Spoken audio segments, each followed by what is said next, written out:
জুলাই হত্যাযজ্ঞের মামলায় শেখ হাসিনা কামালের রায়ের তারিখ ঘোষণা আজ। মৃত্যুদণ্ড আসা প্রসিকিউশনের। বিচার বানচালে আওয়ামী লীগের বিরুদ্ধে অপচেষ্টার অভিযোগ। আগুন বোমাবাজিতে আতঙ্ক। আওয়ামী লীগের লকডাউন ঘিরে সর্বোচ্চ সতর্ক অবস্থানে আইন শৃঙ্খলা বাহিনী।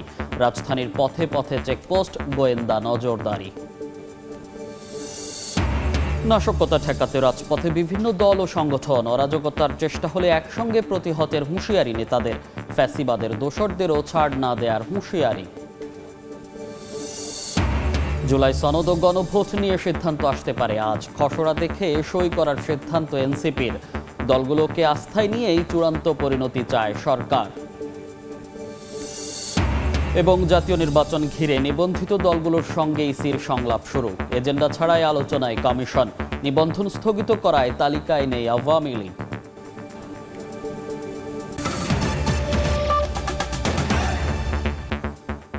সময় সংবাদের সঙ্গে আছি আমি মনির হোসেন। জুলাই হত্যাযজ্ঞের মামলায় শেখ হাসিনা কামালের রায়ের তারিখ ঘোষণা আজ। বিচারপতি মোহাম্মদ গোলাম মর্তুজা মজুমদারের নেতৃত্বাধীন ৩ সদস্যের আন্তর্জাতিক অপরাধ ট্রাইব্যুনাল ১ জানাবেন রায়ের দিন।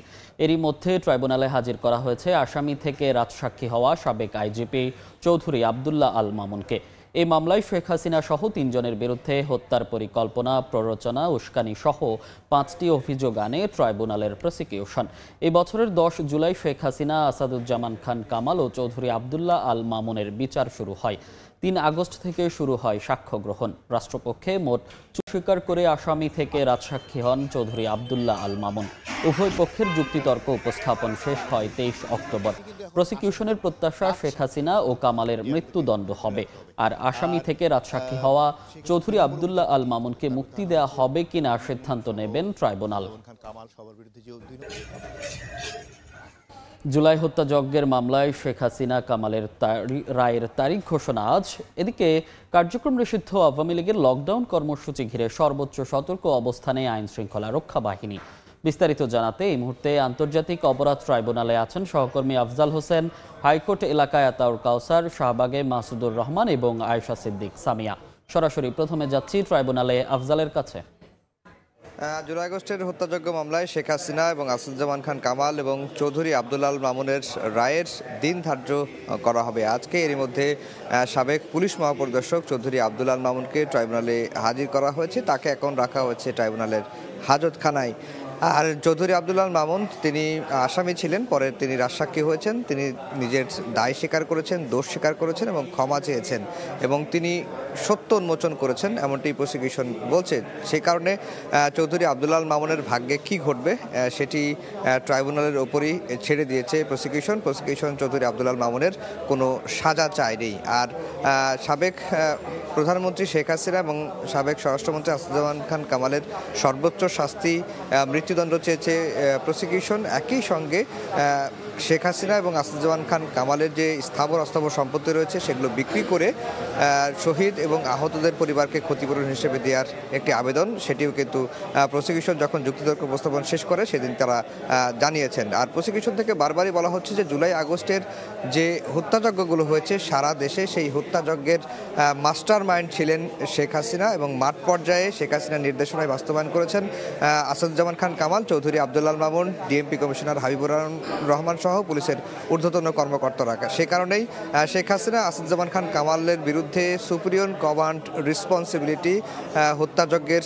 পরিকল্পনা, প্ররোচনা, উস্কানির এই অভিযোগটি আনা হয়েছে। একই সঙ্গে রংপুরের প্রথম শহীদ অর্থাৎ জুলাই গণঅভ্যুত্থানের প্রথম শহীদ আবু সাঈদ হত্যা মামলার অভিযোগও শেখ হাসিনা কামালের বিরুদ্ধে আনা হয়েছে। একই সঙ্গে চাকদারপুলে ৫ আগস্ট ৬ জনকে হত্যা করা হয়েছিল, সেই অভিযোগে কিন্তু শেখ হাসিনা আসাদুজ্জামান খান কামালকে অভিযুক্ত করা হয়েছে। একই সঙ্গে আশুলিয়ায় যে ৬ লাশ পড়ানো হয়েছিল ৫ আগস্টে, সেই মামলা বা সেই অভিযোগের দায়ও শেখ হাসিনার বিরুদ্ধে আনা হয়েছে। এর মধ্যে দিয়ে অর্থাৎ সুনির্দিষ্ট ৫টি অভিযোগ শেখ হাসিনার বিরুদ্ধে আনা হয়েছে এবং প্রসিকিউশন বলছে পৃথিবীর যে কোনো আদালতে যে তথ্য প্রমাণগুলো ট্রাইব্যুনালের সামনে হাজির করা হয়েছে, পৃথিবীর যে কোনো আদালতে যদি বিচার হয় তাহলে শেখ হাসিনা আসাদুজ্জামান খান কামালের সর্বোচ্চ সাজা হবে, এর ব্যর্থ হবে না। এখন আমরা অপেক্ষা করছি যে কখন ট্রাইব্যুনাল বসে। ট্রাইব্যুনাল বসলেই হয়তো আমরা রায়ের দিনটি জানতে পারবো। এরপরে আমরা আপনাদেরকে জানাতে পারবো যে শেখ হাসিনা আসাদুজ্জামান খান কামালের রায়টি আসলে কবে ঘোষণা করা হচ্ছে। তো আমরা এখন হাইকোর্টের মাজার গেটে আছেন আমাদের সহকর্মী আতাউল কাউসার, সেখান থেকে জানবো নিরাপত্তার বিষয়ে সার্বিক পরিস্থিতি। কাউসার, এই রায় ঘোষণার যে তারিখ, আজ এই তারিখকে কেন্দ্র করে কিন্তু নিষিদ্ধ ঘোষিত সংগঠন আওয়ামী লীগ অনলাইনে লকডাউনে যে ঘোষণা দিয়েছিল তা নিয়ে গত কদিন ধরেই বেশ আতঙ্কগ্রস্ত অবস্থায় আছেন রাজধানীবাসী। কারণ বেশ কিছু জায়গায় বাসে আগুন দেওয়ার ঘটনা ঘটেছে, বেশ কিছু জায়গায় ককটেল ফাটানোর ঘটনা ঘটেছে। সব মিলিয়ে এই যে আতঙ্ক, সে আতঙ্ক কমানোর জন্য এবং জনগণকে নিরাপত্তা দেওয়ার জন্য আইনশৃঙ্খলা রক্ষাকারী বাহিনী অত্যন্ত সতর্কাবস্থায় রয়েছেন। গত কদিন ধরে গতকাল থেকে যা আরও অনেক গুণ বাড়ানো হয়েছে আমরা দেখতে পাচ্ছি। এবং সকাল থেকে রাজধানীর বেশ কিছু এলাকায় আমি আমার সহকর্মীরা আমরা ঘুরে বেরিয়েছি, দেখার চেষ্টা করেছি আইনশৃঙ্খলা পরিস্থিতি কী এবং বোঝার চেষ্টা করেছি যে কোথাও কোনো ধরনের অপ্রীতিকর কোনো ঘটনা ঘটছে কিনা। তো এখনও পর্যন্ত অপ্রীতিকর কোনো ঘটনা কোথাও ঘটেছে এমন কোনো তথ্য আমরা পাইনি। আমরা যে জায়গাগুলোতে সকাল থেকেই ছিলাম কোথাও অপ্রীতিকর কোনো ঘটনা আমরা ঘটতে দেখিনি। এবং আইনশৃঙ্খলা রক্ষাকারী বাহিনী অত্যন্ত সতর্কাবস্থায় রয়েছেন। এই মুহূর্তে আমি যেখানে আছি হাইকোর্টের মাজার গেটের সামনে, আপনারা দেখতে পাচ্ছেন এখানে বিজিবি এবং এপিবিএন তারা সতর্কাবস্থায় আছে। এর আগে আমরা সকালে হাইকোর্টের সামনে ছিলাম, সেখানে সেনাবাহিনী সতর্কাবস্থায় রয়েছেন। বিজিবি এবং পুলিশের এপিসি গুলো আমরা দেখেছি যে স্ট্যান্ড বাই মোডে আছে, যাতে যে কোনো ধরনের অপ্রীতিকর পরিস্থিতি তারা তাৎক্ষণিকভাবে মোকাবেলা করতে পারেন। এবং একই সাথে আইনশৃঙ্খলা রক্ষাকারী বাহিনীর পাশাপাশি বিভিন্ন রাজনৈতিক দলের যে অঙ্গ সংগঠন তারাও মাঠে আছে। অপ্রীতিকর কোনো ঘটনা তারা ঘটতে না দেওয়ার প্রত্যয় ব্যক্ত করেছেন। তারা বলছেন যে রাজধানীবাসী যাতে নিরাপদে থাকে এটা তাদেরও দায়িত্ব, যার প্রেক্ষিতে আইনশৃঙ্খলা রক্ষাকারী বাহিনীর পাশাপাশি তারাও সতর্কাবস্থায় রয়েছে। এবং একই সাথে এই যে গত কয়েকদিন ধরে যে নৈরাজ্য চলছে, তারা বলছেন যে এই যে নৈরাজ্য চলছে এই নৈরাজ্যর প্রতিবাদে তারা বিক্ষোভ মিছিল করেছে, বিক্ষোভ সমাবেশ করেছে। কিছু সময় আগে আমি বাইতুল মোকাররমে ছিলাম। বাইতুল মোকাররমে বাংলাদেশ জামায়াতে ইসলামী মহানগরী দক্ষিণ শাখা একটি বিক্ষোভ সমাবেশের আয়োজন করেছে এবং বিক্ষোভ সমাবেশ শেষে তারা বিক্ষোভ মিছিলও করেছে। সেই বিক্ষোভ মিছিলটি প্রেস ক্লাব থেকে পল্টন ঘুরে আবার বাইতুল মোকাররমে গিয়ে শেষ হয়। তো এইভাবে করে আজকের সকাল থেকে এখনো পর্যন্ত আইনশৃঙ্খলা রক্ষাকারী বাহিনী যেমন সতর্কাবস্থায় রয়েছেন, বিভিন্ন রাজনৈতিক অঙ্গ সংগঠনগুলো তারাও কর্মসূচি দিয়ে মাঠে রয়েছে। সব মিলিয়ে এখনো পর্যন্ত পরিস্থিতি অনেকটাই স্বাভাবিক। জনজীবন অন্যান্য স্বাভাবিক দিনগুলোতে যেভাবে চলে এখনো পর্যন্ত আমরা সেভাবেই চলতে দেখেছি। তো আমি যে প্রেস ক্লাবে ছিলাম, হাইকোর্টে ছিলাম এবং বাইতুল মোকাররমে ছিলাম, আমার অন্যান্য সহকর্মীরা রাজধানীর অন্যান্য এলাকার খোঁজ খবর রাখছেন। ধানমন্ডিতে আছেন আমার আরেক সহকর্মী মাসুদুর রহমান, সেখানে যেতে চাই সেখানকার খবর জানতে। এই মুহূর্তে আছি ধানমন্ডি ৩৩ নম্বরে। এখানে ধানমন্ডি থানা জামাতে ইসলামী এবং ছাত্র শিবিরের যে নেতাকর্মীরা তারা হচ্ছে এখানে তাদের যে স্লোগান, সেই স্লোগানে মুখরিত করে রেখেছে সকাল থেকেই। তাদের একটাই দাবি এবং একটাই চাহিদা যে তারা এখানে কার্যক্রম নিষিদ্ধ যে সকল সংগঠন রয়েছে তাদের নেতাকর্মীরা যাতে এখানে তারা না আসে এবং তারা কোনো ধরনের নাশকতা যাতে করতে না পারে এই তাদের যে ঘোষিত লকডাউন ঘিরে, সেজন্য তারা এখানে অবস্থান করছেন এবং সকাল থেকে স্লোগানে তাদের যে বিভিন্ন দাবি দেওয়া সেগুলো তারা সেখানে তুলে ধরছেন। এবং এখানে আইন শৃঙ্খলা পরিস্থিতি যদি একটু বলি যে এই যারা নেতাকর্মীদের পেছনেই এখানে ব্যারিকেড দিয়ে রেখেছে পুলিশের পক্ষ থেকে। এই 32 নম্বরের দুটি প্রবেশ পথে পর্যাপ্ত সংখ্যক পুলিশের সদস্যরা এখানে অবস্থান নিয়েছে। কিছুক্ষণ আগে এখানে বিজিবির একটি দল এখানে এসেছিল, এখানে অবস্থান নিয়ে সার্বিক অবস্থা পর্যবেক্ষণ করে এখান থেকে বেরিয়ে এই ধানমন্ডির আশপাশ যে সকল জায়গা রয়েছে সেই সকল জায়গাগুলো তারা প্রদক্ষিণ করেছে। সেনাবাহিনীর টহল আমরা এখানে দেখতে পেয়েছি এবং কোনো ধরনের নাশকতা যাতে না ঘটে সেজন্য যতটুকু অবস্থান তাদের নিতে হয় এবং গোয়েন্দা নজরদারি বৃদ্ধি করতে হয় সেটি কিন্তু তারা করেছে। এবং প্রত্যেকটি জায়গায় আমরা দেখেছি যে অস্থায়ী চেকপোস্ট করা হয়েছে, প্রত্যেকটি মোড়ে বিভিন্ন পয়েন্টে রাজধানীর 8 থেকে 10টি পয়েন্ট কিছুক্ষণ আগেও আমরা ঘুরে এসেছি এবং দেখেছি প্রত্যেকটি পয়েন্টে পুলিশের পক্ষ থেকে একটি টিম এবং একটি গাড়ি, কোথাও সাজোয়া যান, কোথাও জলকামান, বিজিবির পক্ষ থেকে কোথাও সাজোয়া যান এবং এগুলো তারা স্ট্যান্ড বাই অবস্থায় রেখেছে বিভিন্ন রাস্তায় বিভিন্ন মোড়ে এবং তাদের একটাই উদ্দেশ্য যাতে এই লকডাউন ঘিরে কোনো ধরনের নাশকতা না ঘটে। এই লকডাউনের ঘোষণার পরে আমরা দেখেছি বিভিন্ন জায়গায় একের পর এক ককটেল বিস্ফোরণের ঘটনা ঘটেছে, বাসে অগ্নিসংযোগের ঘটনা ঘটেছে। গতকাল রাতে আমরা দেখেছি যে তেজগাঁয়ে একটি ট্রেনে আগুনের ঘটনা ঘটেছে এবং সার্বিকভাবে যে ঢাকা শহরের যেই আইনশৃঙ্খলা পরিস্থিতি সেটি এখন পর্যন্ত স্বাভাবিক রয়েছে এবং সকাল থেকে ঢাকায় কোনো ধরনের অপ্রীতিকর ঘটনা, কোনো ধরনের নাশকতার খবর আমরা এখন পর্যন্ত পাইনি। তো এই মুহূর্তে আমাদের আরেক সহকর্মী রয়েছেন গুলিস্তান এলাকায়, আয়েশা সিদ্দিক সামিয়া, সেখানে আমরা একটু যেতে চাই।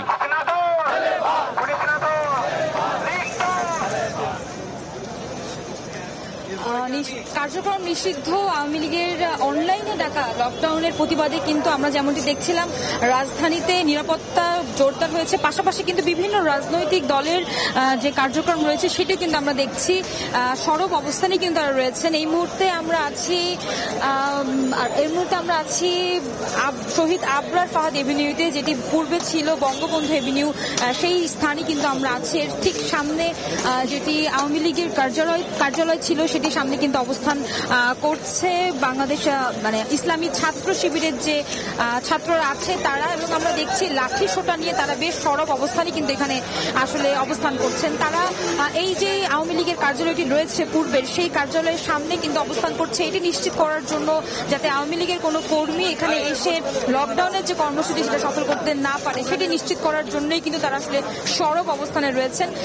এই ভবনটির সামনে আমরা দেখছি পুলিশি কার্যক্রমও কিন্তু তৎপর রয়েছে, তারা কিন্তু জলকামান সহ এখানে প্রস্তুত রয়েছে, তাদের অবস্থান জানান দিচ্ছে। নিরাপত্তার যে বলয়টি রয়েছে সেটি কিন্তু বেশ শক্তপোক্ত আমরা দেখেছি, এবং এই যে জটলাটা আসলে আমরা দেখছি ছাত্র শিবিরের যে কর্মীরা রয়েছে তারা এখানে অবস্থান করছে। শুধু স্লোগানেই নয়, আসলে তারা আমরা এখানে দেখেছি রাস্তাটি পুরোটাই খালি, এবং এই রাস্তাকে ব্যবহার করছে তারা ক্রিকেট সহ বিভিন্ন খেলাধুলার মধ্য দিয়ে আসলে এই সময়টিকে পার করছেন। পাশাপাশি জানিয়ে রাখি স্বাভাবিক দিনের মতোই কিন্তু এই এলাকার যে দোকানগুলো রয়েছে সেটি কিন্তু খোলা রয়েছে, এবং অধিকাংশ দোকানই খোলা রয়েছে, এবং এই দোকানগুলো সকালে এখন পর্যন্ত আসলে সবগুলো দোকান না খুললেও আমরা দেখছি কিছু কিছু দোকান এবং স্বাভাবিক যে যান চলাচল সেটি কিন্তু রয়েছে। তো আমরা আসলে জানাচ্ছিলাম যে ছাত্র শিবিরের এখানে যে অবস্থান সেই অবস্থানটি কিন্তু জানাচ্ছিলাম আপনাদেরকে। তো এই ছিল আসলে এই গুলিস্তানের যে আওয়ামী লীগের পূর্বের যে কার্যালয়টি আছে সেখানকার সবশেষ পরিস্থিতি। রাজধানীর বিভিন্ন পয়েন্ট থেকে নিরাপত্তা ব্যবস্থা এবং বিভিন্ন রাজনৈতিক দলের কর্মসূচির খবর জানাচ্ছিলেন সহকর্মীরা। এদিকে আওয়ামী লীগের লকডাউন কর্মসূচি ঘিরে ঢাকার বাইরেও কঠোর অবস্থানে আইনশৃঙ্খলা রক্ষা বাহিনী। বিস্তারিত জানাতে মাদারীপুরে আছেন সহকর্মী সঞ্জয় কর্মকার অভিজিৎ, চট্টগ্রামে শফিকুল আলম, রাজশাহীতে সাইফুর রহমান রকি এবং মুন্সিগঞ্জে আছেন নাসির উদ্দিন উজ্জ্বল। সরাসরি শুরুতে যাব রাজশাহীতে রকির কাছে। বাংলাদেশ আওয়ামী লীগের ডাকা লকডাউনের সমর্থনে এখন পর্যন্ত রাজশাহীর কোথাও কোনো ধরনের মিছিল, মিটিং বা এ ধরনের কোনো খবর কিন্তু আমরা এখন পর্যন্ত পাইনি। আমরা কিন্তু আইনশৃঙ্খলা রক্ষাকারী বাহিনীর সঙ্গে কথা বলেছি, তারা যেটি জানিয়েছেন, বিশেষ করে জেলা পুলিশের পক্ষ থেকে যেটি জানানো হয়েছে, গত 24 ঘন্টায় নাশকতার পরিকল্পনাকালে আসলে 4 জনকে ধরা হয়েছে। আওয়ামী লীগ এবং নিষিদ্ধ ছাত্র সংগঠন ছাত্রলীগের পক্ষে 4 জনকে আটক করা হয়েছে। এদিকে রাজশাহী মেট্রোপলিটন পুলিশের পক্ষ থেকে 3 জনকে আটক করা হয়েছে, অর্থাৎ রাজশাহী জেলায় রাজনৈতিক যে গ্রেপ্তার সেটি হচ্ছে 7 জন। এটা আমাদেরকে নিশ্চিত করেছেন রাজশাহী মেট্রোপলিটনের মুখপাত্র এবং রাজশাহী জেলা পুলিশের মুখপাত্র। সব মিলে আমরা কথা বলেছি জেলার এসপি, পাশাপাশি আমরা রাজশাহী মেট্রোপলিটন পুলিশের কমিশনার মোহাম্মদ আবু সুফিয়ানের সঙ্গে। তিনি যেটি জানিয়েছেন, আজকে আসলে একেবারে সতর্ক অবস্থানে আছেন তারা, এবং বিভিন্ন যে গুরুত্বপূর্ণ মোড় রয়েছে সেই গুরুত্বপূর্ণ মোড়ে মোড়ে আসলে পুলিশের তল্লাশি করা হচ্ছে। পাশাপাশি একেবারে রাজশাহীর যে বিভিন্ন প্রবেশ পথগুলো রয়েছে সেই প্রবেশ পথেও কিন্তু সেখানে তল্লাশি করে করে আসলে ভেতরে ঢোকানো হচ্ছে।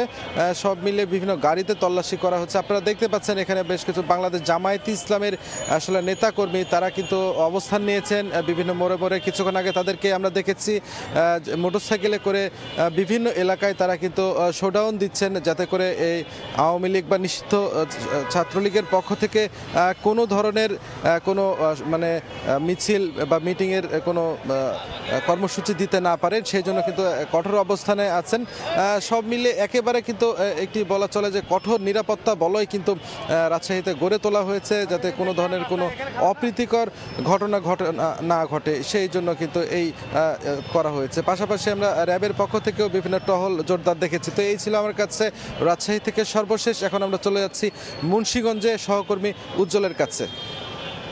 পদ্মা সেতুর জাজিরা প্রান্তের নাওডোবা পয়েন্টে যে সকালের ঘটনাগুলো ঘটেছে, বিশেষ করে যে সেখানে যে কার্যক্রম নিষিদ্ধ আওয়ামী লীগের কর্মীরা যে ব্যারিকেড তৈরি করে যানবাহন চলাচল বন্ধ করে দিয়েছিল, সেগুলো কিন্তু সরিয়ে দেওয়ার পর যান চলাচল করছে। তবে সংখ্যা কিন্তু কমে গেছে এবং একই সঙ্গে যে ট্রাকে আগুন দেওয়া হয়েছে, যেটি ফায়ার সার্ভিস আগুন নেভিয়েছে, একই সঙ্গে যে সেখানে ককটেল বিস্ফোরণ এবং বিভিন্ন রকম কয়েকটা বাসে যে ভাঙচুরের ঘটনা, তার প্রভাব কিন্তু পুরো যে এক্সপ্রেসওয়েতে পড়েছে। আমরা লক্ষ্য করছি যে এই এক্সপ্রেসওয়েতে যান চলাচল কমে যাওয়ার পাশাপাশি যে পদ্মা সেতুর দুই প্রান্তের যে নিরাপত্তা, সেটা কিন্তু আরো বাড়িয়ে দেওয়া হয়েছে।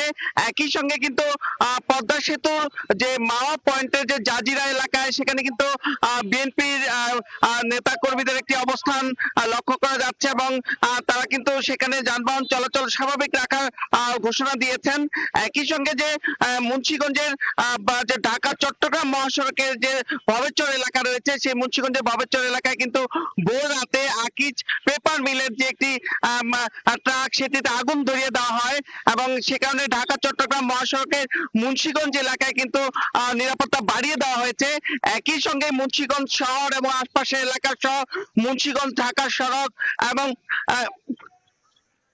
এবং এক্সপ্রেসওয়ের আরো যে গুরুত্বপূর্ণ পয়েন্টগুলো রয়েছে, সেই জায়গাগুলোতে কিন্তু নিরাপত্তা বাড়িয়ে দেওয়া হয়েছে এবং পুরো এলাকা বলছেন যে আইন শৃঙ্খলা রক্ষা বাহিনী তারা সর্বোচ্চ সতর্ক অবস্থায় রয়েছে এবং মানুষের জানমাল রক্ষার ব্যাপারে তাদের যে তৎপরতা, সেটি কিন্তু প্রকাশ্য অবস্থান ছাড়াও গোয়েন্দা তৎপরতা রয়েছে। তো এই ছিল মুন্সিগঞ্জের সবশেষ। আমরা যাব চট্টগ্রামে খবর জানতে, সেখানে রয়েছেন সহকর্মী শফিউল আলম। চট্টগ্রামের বিভিন্ন জায়গায় কিন্তু জামাত ইসলামের পক্ষ থেকে এখানে অবস্থান নিয়েছে। এই মুহূর্তে আমরা আছি নগরীর যে বহদ্দাহাট রয়েছে, নগরীর যে নিউ মার্কেট এলাকা রয়েছে, সেখানে কিন্তু তারা সমাবেশ করছে বাংলাদেশ জামাত ইসলামের পক্ষ থেকে এবং তারা নগরীর বেশ কয়েকটি স্পটে কিন্তু এই সমাবেশ করছে, বিশেষ করে মুরাদপুর, নিউ মার্কেট, অক্সিজেন এবং কালুঘাট সহ বিভিন্ন 6টি স্পটে কিন্তু তারা এই বিক্ষোভ সমাবেশ করছে। এই মুহূর্তে নিউ মার্কেট এলাকায় রয়েছে। পাশাপাশি এনসিপির পক্ষ থেকেও কিন্তু বিভিন্ন জায়গায় তারা অবস্থান নিয়ে কর্মসূচি পালন করছে এবং বিএনপি যে ছাত্র দল, যুব দল এবং স্বেচ্ছাসেবক দলের পক্ষ থেকেও কিন্তু নানা কর্মসূচি পালন করা হচ্ছে নগরীর বিভিন্ন এলাকায়। জানিয়ে রাখি, চট্টগ্রামে যে বিভিন্ন যে পয়েন্টগুলো রয়েছে, বিশেষ করে চট্টগ্রামের যে শাহমানো সেতু সিটি গেট, সেখানে কিন্তু তল্লাশি করা হচ্ছে এবং 2 প্লাটুন বিজিবি রাখা হয়েছে এবং তারা বিভিন্ন জায়গায় টহল দিচ্ছে। আমরা সকাল থেকেও কিন্তু বিভিন্ন জায়গায় সেই টহল দেখেছি বিজিবির এবং পুলিশ সদস্যরাও কিন্তু টহল দিচ্ছে, অর্থাৎ কড়া পাহারা রয়েছে এবং নিরাপত্তার চাদরে ঢেকে রাখা হয়েছে বলা যায়। মানুষের মধ্যে গতকাল থেকে যে উদ্বেগ উৎকণ্ঠা ছিল, যদিও সেই উদ্বেগ উৎকণ্ঠা অনেকটাই কমে গেছে। যদিও গতকালে বেশ কিছু আমরা দেখেছিলাম যে শিক্ষামন্ত্রী নহিবুল হাসান চৌধুরীর বাড়ি থেকে 7 জনকে আটক করা হয়েছিল এবং ছাত্র লীগের 5 থেকে 6 জন কর্মীকে গত 2-1 দিন ধরে বিভিন্ন জায়গা থেকে আটক করা হয়েছে এবং তারা জোরকে মিছিল করেছিল এবং গত রাতেও কিন্তু কয়েকটি জায়গায় তারা বিচ্ছিন্নভাবে যে অগ্নিসংযোগ ঘটনা ঘটিয়েছে অক্সিজেন সহ বিভিন্ন এলাকায়। তবে সকাল থেকে অনাকাঙ্ক্ষিত কোনো ঘটনা চট্টগ্রামে এখন পর্যন্ত ঘটেনি এবং বিভিন্ন মোড়ে মোড়ে কিন্তু পুলিশের টহল রয়েছে, আইন শৃঙ্খলা রক্ষা বাহিনী রয়েছে, 2 প্লাটুন বিজিবি নিয়োগ করা হয়েছে এবং এই মুহূর্তে কিন্তু চট্টগ্রামের নিউ মার্কেট এলাকা কিন্তু জামাত ইসলামের পক্ষ থেকে কিন্তু সমাবেশ করা হচ্ছে। এই ছিল আমার কাছে সর্বশেষ তথ্য।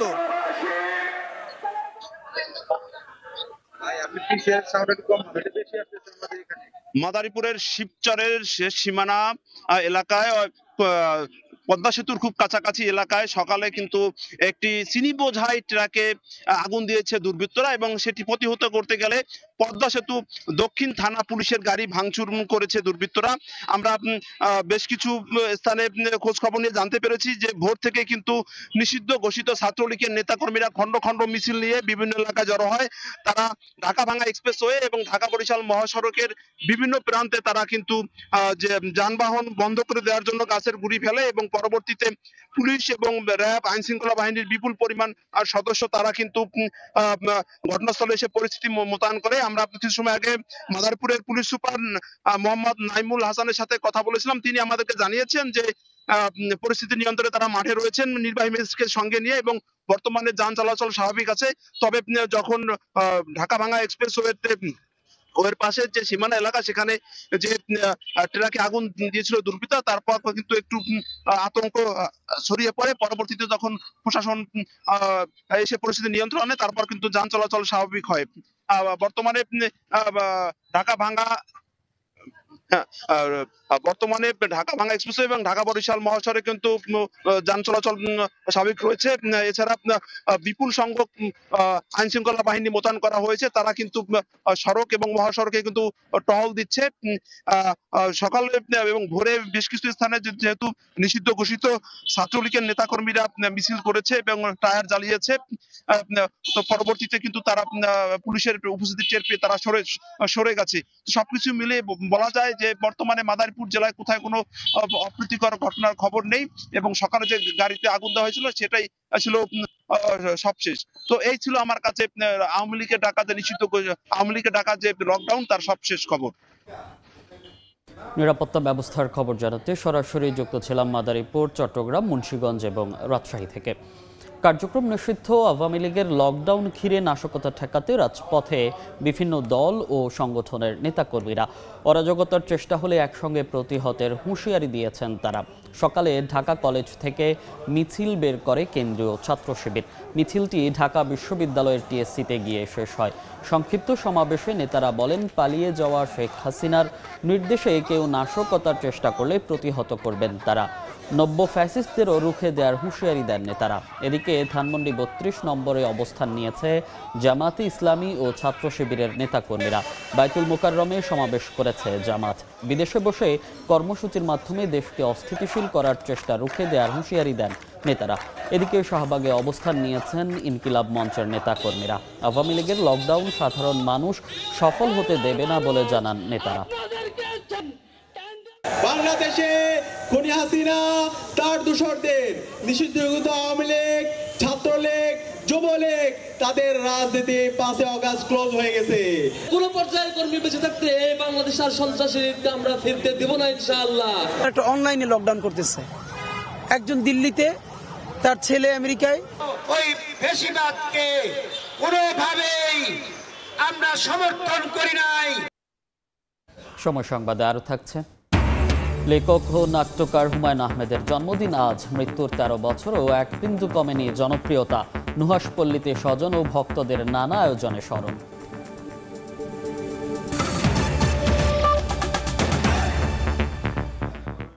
জাতির উদ্দেশ্যে আজ ভাষণ দেবেন প্রধান উপদেষ্টা ডক্টর মোহাম্মদ ইউনূস। প্রধান উপদেষ্টার প্রেস উইং এ তথ্য জানায়। এতে বলা হয়, বৃহস্পতিবার দুপুরে প্রধান উপদেষ্টার ভাষণটি সরাসরি সম্প্রচার করবে বাংলাদেশ টেলিভিশন, বিটিভি নিউজ এবং বিটিভি ওয়ার্ল্ড। তবে ভাষণের সুনির্দিষ্ট সময় এখনও জানানো হয়নি। জুলাই সনদ ও গণভোট নিয়ে সরকারের সিদ্ধান্ত আসতে পারে আজ। দুপুরে উপদেষ্টা পরিষদের বৈঠকে সমাধান আসতে পারে বলে জানিয়েছেন প্রধান উপদেষ্টার সিনিয়র সহকারী প্রেস সচিব ফয়েজ আহমদ।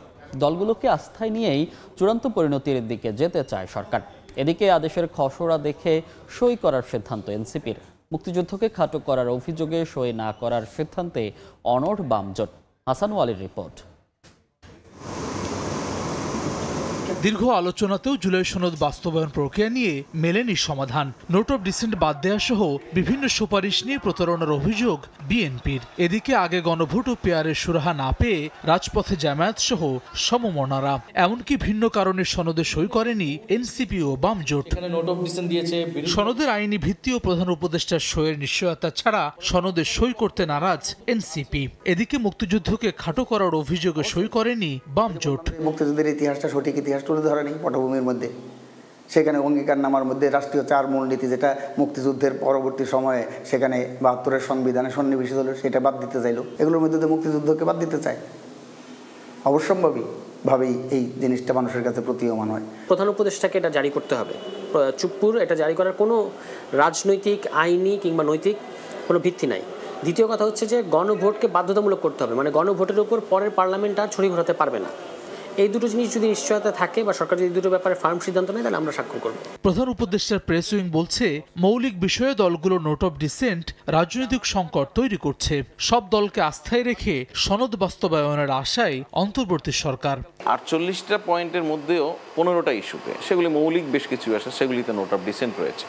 সুতরাং এই জায়গাটা একটা রাজনৈতিক সংকট সৃষ্টি করছে। এই বিষয়গুলি উপদেষ্টা পরিষদের বৈঠকে আলোচনা হতে পারে, সেখান থেকে কোনো সিদ্ধান্তেও আসতে পারে। সরকার কনফিডেন্ট যে আমরা পলিটিক্যাল পার্টিগুলিকে আস্থায় রেখেই একটা চূড়ান্ত পরিণতির দিকে পৌঁছাতে পারব। ফেব্রুয়ারিতে নির্বাচন আয়োজনে দ্রুত জুলাই সনদ নিয়ে দলগুলো সমঝোতা জরুরি বলে মনে করছেন সংশ্লিষ্টরা। হাসান ওয়ালি, সময় সংবাদ, ঢাকা। তেজগাঁয়ে নতুন কুঁড়ি প্রতিযোগিতায় বিজয়ীদের মাঝে পুরস্কার বিতরণ শেষে কথা বলছেন প্রধান উপদেষ্টা ডক্টর মোহাম্মদ ইউনূস। সরাসরি যাচ্ছি সেখানে। অনেক শিক্ষায়তনকে ছোঁয়, তার সঙ্গে যারা বিচারক আছেন তাদের জন্য একটা বিরাট আনন্দের বিষয় যে দেখা নতুন কারা আসছে, তারা বিচারক হয়েছে, তারাও এইরকম একটা পদ্ধতির মধ্য থেকে এসছে, বিচারক হয়েছে, আজকে অন্যকে বিচার করছে, আনন্দ পাচ্ছে। যারা একটা বিচারকের ভূমিকায় ছিলেন এবং তাদেরকে উৎসাহিত করেছেন নিজেদের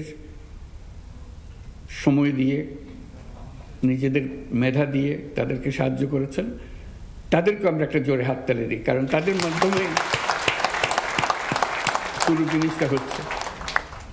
আর অবশ্যই অভিভাবকদের ধন্যবাদ জানাই, যারা তাদেরকে সাহায্য করেছেন, সহযোগিতা করেছেন, শিক্ষকরা, তাদেরকে ধন্যবাদ জানাই, অভিনন্দন জানাই, তাদের জন্য আমরা একটা হাততালি দিই। আজকে এই হাততালিগুলো দিলাম এই জন্য, এটা শুধু এখানেই সীমাবদ্ধ থাকবে না, এটা সারা বাংলাদেশের আনাচে কানাচে যারা এটার সঙ্গে জড়িত ছিল তাদের সবার কাছে পৌঁছে যাবে। যারা বিজয়ী হয়েছে বিভিন্ন স্তরে এবং সর্বোচ্চ স্তরে তাদেরকে তো আমরা অভিনন্দন জানালামই। যারা প্রতিযোগিতায় অংশগ্রহণ করেছে তাদেরকে আমরা অভিনন্দন জানাই। এটাও মস্ত বড় জিনিস। আমরা প্রতিযোগিতায় অংশগ্রহণ করেছি, 2 স্তর পার হয়েছি, 3 স্তর পার হয়েছি, আর উপরে উঠতে পারি নাই, বা প্রথম স্তরেই আমি হারিয়ে গেছি। তারা কিন্তু প্রতিযোগিতায় অংশগ্রহণ করেছে। যারা এই পর্যন্ত বিভিন্ন স্তরে এসে পরবর্তী স্তরে আসতে পারেনি তাদের জন্য আমরা অভিনন্দন জানাচ্ছি, তাদের জন্য একটা হাততালি। কারণ তারা এবার হয়তো পারে নাই, কিন্তু তাদের মনে একটা ক্ষোভ এসছে, এই সামান্যর জন্য আমি কেন পারলাম না, ও কেন পারল। এটাই মানুষকে পরিবর্তন করে। এই যে মনের ভেতরে একটা ক্ষোভ আসলো যে আমি তার চেয়ে কম নাকি, আমি তো এটা তোর চেয়ে ভালো, ওটা তোর চেয়ে ভালো, এইখানে আমি পেছনে পড়লাম কেন। এই যে প্রেরণা আসে, এই প্রেরণাটা সৃষ্টি করা। সরাসরি যুক্ত ছিলাম তেজগাঁ থেকে। প্রধান উপদেষ্টার বক্তব্যের বাকি অংশ দেখতে ভিজিট করুন সময় টিভির ফেসবুক পেজে। জাতীয় নির্বাচন সামনে রেখে রাজনৈতিক দলগুলোর সঙ্গে সংলাপ শুরু করল নির্বাচন কমিশন। প্রথম দিনে 2 ধাপে 12টি দলের সঙ্গে হচ্ছে সংলাপ। পর্যায়ক্রমে নিবন্ধিত অন্য দলগুলোকেও ডাকা হবে। সকাল 10টায় শুরু হওয়া বৈঠকে অংশ নিয়েছেন Liberal Democratic Party, Bangladesh Congress, National People's Party সহ বেশ কয়েকটি দলের নেতারা। বিকেলে ডাকা হয়েছে বাংলাদেশের কমিউনিস্ট পার্টি, জাতীয় সমাজতান্ত্রিক দল, বাংলাদেশ সমাজতান্ত্রিক দল সহ আরও কয়েকটি দলকে। সূত্র জানিয়েছে, নিবন্ধন স্থগিত করায় আওয়ামী লীগকে সংলাপে ডাকবেন আইসি। এদিকে 14 দলীয় জোটের শরিকদের সংলাপে না ডাকার আহ্বান জানিয়েছে গণ অধিকার পরিষদ। আওয়ামী লীগের লকডাউন কর্মসূচি ঘিরে সারা দেশে কঠোর অবস্থানে আইন শৃঙ্খলা রক্ষা বাহিনী। বিস্তারিত জানাতে রাজধানীর মৌচাক মোড়ে আছেন সহকর্মী তোহা খান তামিম, গাজীপুরে আছেন মেহেদী হাসান এবং নারায়ণগঞ্জে শওকত আলী সৈকত। সরাসরি শুরুতে যাচ্ছি তামিমের কাছে। তামিম, রাজধানীর মৌচাক মোড় অত্যন্ত গুরুত্বপূর্ণ একটি এলাকা এবং এই এলাকায় আমরা সকাল থেকে লক্ষ্য করছি যে অন্যান্য দিনের তুলনায় মোটামুটি গণপরিবহন কিছুটা কম লক্ষ্য করা যাচ্ছে। তারপরও যারা যাত্রী সাধারণ রয়েছেন তাদের যে গন্তব্য সে গন্তব্যে পৌঁছতে বেশ বেগ পেতে হচ্ছে, অর্থাৎ গণপরিবহনের সংখ্যা কিছুটা কম থাকায় অন্যান্য যে যানবাহনগুলো রয়েছে, বিশেষ করে অটোরিকশা, ব্যাটারি চালিত অটোরিকশা সহ রিক্সা, প্যাডেল চালিত রিক্সা, এগুলো আসলে দখলে নিয়েছে রাস্তা এবং তারা অতিরিক্ত দাম হাঁকাচ্ছে, যার ফলশ্রুতিতে যারা চলাচল করছেন গন্তব্যে যাওয়ার জন্য তাদের কিছুটা ভোগান্তিতে পড়তে হচ্ছে। তবে বেশ স্বাভাবিক রয়েছে এলাকায়। এখানকার যে আইনশৃঙ্খলা বাহিনীর সদস্য যারা রয়েছেন তারা এখানে প্রহার রয়েছেন, অর্থাৎ রমনা বিভাগের ডিএমপি রমনা বিভাগের যেই দায়িত্বশীল পুলিশ কর্মকর্তা রয়েছেন এখানে উপস্থিত রয়েছেন। পাশে যে থানা রয়েছে পুলিশের, সেই থানা থেকে পুলিশ সদস্যরা এখানে দায়িত্ব পালন করছেন এবং তারা বলছেন যে আমরা সতর্ক প্রহরায় রয়েছি যাতে কোনো ধরনের অপ্রীতিকর কোনো ঘটনা না ঘটে। এখন সকাল প্রায় 10:30, 11:15 বাজে এবং এই সময় এসে বলছেন যে সারাদিন যেন ভালো কাটে এবং এই যে ঘোষিত কর্মসূচি, অনলাইনে ঘোষিত কর্মসূচি এবং কর্মসূচি দেওয়ার পরে কারোরই কিন্তু আসলে দেখা মিলছে না, অর্থাৎ নিষিদ্ধ ঘোষিত কার্যক্রম, নিষিদ্ধ ঘোষিত যে সংগঠন আওয়ামী লীগ, সেই আওয়ামী লীগের কোনো নেতাকর্মী কিন্তু এখানে দেখা পাওয়া যায়নি সকাল থেকে। তারপরে তারা বলছেন যে তারা কোনো ধরনের কাউকে বিঘ্ন ঘটে, আইন শৃঙ্খলা বিঘ্ন ঘটে, পরিস্থিতি বিশৃঙ্খলা হয় এমন কোনো কার্যক্রম তারা আসলে করতে দেবেন না এবং তারা সতর্ক অবস্থানে রয়েছেন বলে তারা আমাদেরকে জানাচ্ছেন। এছাড়া আমরা লক্ষ্য করছি যে অন্যান্য সাধারণ স্বাভাবিক দিনের তুলনায় আমরা মানুষের যে চলাফেরা, মানুষের যে আনাগোনা সেটিও কিন্তু আমরা লক্ষ্য করছি এবং কর্মজীবী যারা মানুষ রয়েছেন তারা তাদের যে কর্মব্যস্ততা, সেই কর্মব্যস্ততার স্বাভাবিক যে চলাফেরা সেটি তারা করছেন। তো এই ছিল মৌচাক মোড় থেকে। আমরা চলে যাবো একটু গাজীপুরে, সেখানকার পরিস্থিতি জানতে। সেখানে আছেন আমাদের সহকর্মী মেহেদী হাসান। গাজীপুরে গেল রাতেও কিন্তু দু একটি বিচ্ছিন্ন ঘটনা ঘটেছে আমরা শুনতে পেয়েছি, তেমন তার পাশাপাশি সেগুলো কিন্তু বড় আকার ধারণ করেনি এবং কোনো বাসে অগ্নিসংযোগের এর আগের দিন রাতে আমরা যেমনটি দেখেছিলাম সেগুলো কিন্তু আমরা পরবর্তীতে আর গত রাতে আমরা সেগুলো আর দেখিনি। তারই ধারাবাহিকতায় আজকে যেমনটা আমরা দেখছি যে আইন শৃঙ্খলা বাহিনীর ব্যাপক সংখ্যক উপস্থিতি কিন্তু গাজীপুরের প্রতিটি অলিতে গলিতে এবং প্রধান সড়কগুলোতে, বিশেষ করে যদি বলি এই মুহূর্তে রয়েছে বগুড়া বাইপাস এলাকা এবং সেখানে যদি বলি এটি কিন্তু ঢাকার একটি প্রবেশপথ, উত্তরবঙ্গ এবং বিশেষ করে দক্ষিণবঙ্গের থেকে যে গাড়িগুলো ঢুকে তার প্রবেশপথ কিন্তু বগুড়া বাইপাস এবং সেই স্থানেই কিন্তু আমরা দেখতে পাচ্ছি র্যাবের সদস্যরা এবং তার পাশাপাশি পুলিশের বিপুল সংখ্যক আইন শৃঙ্খলা বাহিনীর সদস্যরা কিন্তু এখানে অবস্থান করেছেন এবং তারা যেটি করছেন যে কাউকে সন্দেহ হলেই কিন্তু এখানে জিজ্ঞাসাবাদ করছেন এবং তাদেরকে আসলে কি কারণে সন্দেহ হলেই ব্যাগ তল্লাশি, জিজ্ঞাসাবাদ সহ বিভিন্নভাবেই কিন্তু আইন শৃঙ্খলা পরিস্থিতি নিয়ন্ত্রণে রাখার চেষ্টা করছেন। আমরা কথা বলেছিলাম আইন শৃঙ্খলা বাহিনীর সদস্যদের সাথে, তারা যেটি বলছেন যে কোনো ধরনের অনাকাঙ্ক্ষিত পরিস্থিতি এড়াতে কিন্তু তারা সড়কে যথেষ্ট তৎপর রয়েছে এবং তার পাশাপাশি সড়কে যান চলাচলের কথা যদি বলি যে সকাল থেকে কিছুটা কম লক্ষ্য করেছি আমরা যান চলাচল এবং তার পাশাপাশি বিভিন্ন রাজনৈতিক দলের নেতাকর্মী যারা রয়েছেন তারাও কিন্তু আজকের এই রাজপথের সড়কে রয়েছেন এবং তারা যেটি বলছেন যে শেখ হাসিনা এবং আসাদুজ্জামান খান কামালের রায় ঘোষণার কথা রয়েছে সেটিকে লক্ষ্য করে কিন্তু সেটিকে নিয়ে কিন্তু যদি কোনো বিশৃঙ্খলা পরিস্থিতি তৈরি হয় তারাও কিন্তু সেটি প্রতিহত করবে, এমনটা কিন্তু বলছেন রাজনীতির নেতাকর্মী। তো এই ছিল গাজীপুরের পরিস্থিতি। এই বিষয়ে আরও খবর জানাতে সরাসরি যাব নারায়ণ। কার্যক্রম নিষিদ্ধ সংগঠন আওয়ামী লীগের আজকের লকডাউন কর্মসূচিকে কেন্দ্র করে মঙ্গলবার থেকে রাত থেকেই নারায়ণগঞ্জে বিভিন্ন তৎপরতা শুরু করেছে জেলা আইনশৃঙ্খলা বাহিনীর বিভিন্ন সংস্থা। আমরা যদি বলতে চাই গতকাল বুধবার সকাল থেকে জেলার বিভিন্ন গুরুত্বপূর্ণ পয়েন্টগুলোতে আমরা দেখেছি যে বিজিবি টহল দিয়েছে এবং রাতে র্যাব চেকপোস্ট বসে এই চাষারায় তল্লাশি করেছে, বিভিন্ন যানবাহন তল্লাশি করেছে। জেলা পুলিশ সুপার আমাদেরকে যেটা জানিয়েছেন মঙ্গলবার রাত থেকে বুধবার রাত পর্যন্ত জেলা সদর, ফতুল্লা, সিদ্ধিরগঞ্জ, রূপগঞ্জ এবং 2500 থেকে আওয়ামী লীগের 29 জন নেতাকর্মীকে তারা গ্রেপ্তার করেছেন এবং তাদের কাছ থেকে ককটেল, পেট্রোল সহ বিভিন্ন বিস্ফোরক দ্রব্য জব্দ করা হয়েছে। জেলা পুলিশ সুপার আমাদেরকে জানিয়েছেন এই আজকের লকডাউনকে কেন্দ্র করে এই গ্রেপ্তারকৃতরা নাশকতার পরিকল্পনা করছিল এবং গোপন সংবাদের ভিত্তিতে অভিযান চালিয়ে তাদেরকে গ্রেপ্তার করা হয় এবং পরে তাদেরকে জেলা আদালতের মাধ্যমে মামলা দিয়ে তাদেরকে জেলা কারাগারে প্রেরণ করা হয়েছে। তো আজকে যে আমরা দেখতে পাচ্ছি সকাল থেকে সব পরিস্থিতি স্বাভাবিক রয়েছে। এই মুহূর্তে আমি আছি নারায়ণগঞ্জ শহরের চাষারা এলাকায় এবং চাষারা অন্যান্য দিনের মতোই স্বাভাবিক অবস্থা বিরাজ করছে। তবে ঢাকা চট্টগ্রাম মহাসড়কে যানবাহনের সংখ্যা অন্যান্য দিনের চেয়ে কিছুটা কম রয়েছে, তবে কোথাও কোনো ধরনের আতঙ্ক বা অস্থিতিশীল পরিস্থিতি আমরা দেখতে পাচ্ছি না। একটা বিষয় জানিয়ে রাখছি, গতকাল রাতে ঢাকা নারায়ণগঞ্জ নিরাপত্তা ব্যবস্থার খবর জানতে সরাসরি যুক্ত ছিলাম নারায়ণগঞ্জ থেকে, তার আগে গাজীপুর এবং রাজধানীর মৌচাক মোড় থেকে। সময় সংবাদে আরও থাকছে। নয়াদিল্লিতে গাড়ি বিস্ফোরণের ঘটনাকে সন্ত্রাসী হামলা ঘোষণা ভারতের, জড়িতদের ধরতে সর্বোচ্চ অগ্রাধিকার নির্দেশ মোদির। ইসলামাবাদে হামলার ঘটনায় আটক এক। হুমায়ুন আহমেদ এমন একজন লেখক যার সঙ্গে পাঠকের আলাপ সরাসরি। লেখক, নাট্যকার, নির্মাতা সব পরিচয়ের উপরে তিনি এক গল্পের জাদুকর।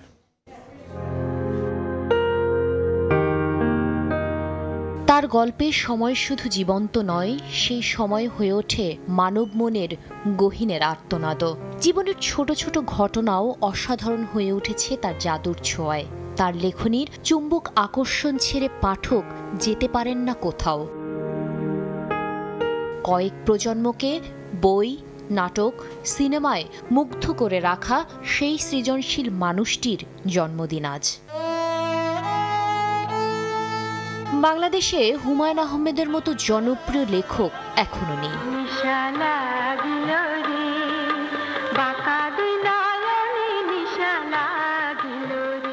নন্দিত নরক থেকে শুরু করে কাদা ও ফুল, মধ্যাহ্ন কিংবা শ্রাবণ মেঘের দিন, হুমায়ুনের প্রতিটি সৃষ্টিতেই মানুষের গল্প। কিভাবে বৃষ্টি আর জ্যোৎস্না উপভোগ করতে হয় তা যেন বাঙালিকে শিখিয়ে গেছেন হুমায়ুন। লেখকের মৃত্যু লেখকের শূন্যতা তৈরি করে না, তার কারণ হচ্ছে হুমায়ুন আহমেদ এত পরিমাণ লিখে গিয়েছেন যে কোনো একজন পাঠকেরও তার প্রায় সারা জীবন লেগে যাবে তার সবগুলো বই পড়ে ফেলতে। হুমায়ুনের নাটক মানেই সব কাজ ফেলে টেলিভিশনের সামনে বসা, যিনি শিখিয়েছেন জীবন মানে শুধুই নাটক নয়, এক চিরন্তন গল্প। সাতিরা শারমিন, সময় সংবাদ, ঢাকা। দেশের বাইরের খবর। নয়াদিল্লিতে গাড়ি বিস্ফোরণের ঘটনাকে আনুষ্ঠানিকভাবে সন্ত্রাসী হামলা হিসেবে ঘোষণা দিয়েছে ভারত সরকার। বুধবার মন্ত্রিসভার বৈঠকে এই প্রস্তাব গৃহীত হয়। ভারত জুড়ে সতর্কতার মধ্যে এয়ার ইন্ডিয়ার একটি ফ্লাইটে বোমা হামলার হুমকি দেওয়া হয়েছে। অন্যদিকে ইসলামাবাদে আদালতের সামনে আত্মঘাতী হামলার ঘটনায় এক মোটরসাইকেল চালককে গ্রেফতার করেছে পুলিশ। ওই চালক হামলাকারীকে আদালত এলাকায় পৌঁছে দেয়। খেলার খবর। এশিয়ান কাপ বাছাই পর্বে ভারতের মুখোমুখি হওয়ার আগে আজ নেপালের বিপক্ষে প্রস্তুতি ম্যাচে মাঠে নামবে বাংলাদেশ। জাতীয় স্টেডিয়ামে ম্যাচ শুরু রাত 8টায়। বড় লড়াইয়ের আগে এই ম্যাচে নিজেদের ঝালিয়ে নিতে বদ্ধপরিকর ক্যাবরেরা বাহিনী। নেপালের বিপক্ষে সবশেষ ম্যাচ ড্র করলেও ঘরের মাঠে জয়ের প্রত্যাশা লাল সবুজের। জাতীয় দলের জার্সিতে অভিষেকের অপেক্ষায় আছেন কিউবা মিচেল মোর্শেদ, তবে ইনজুরির কারণে এই ম্যাচে থাকবেন না শেখ মোরসালিন।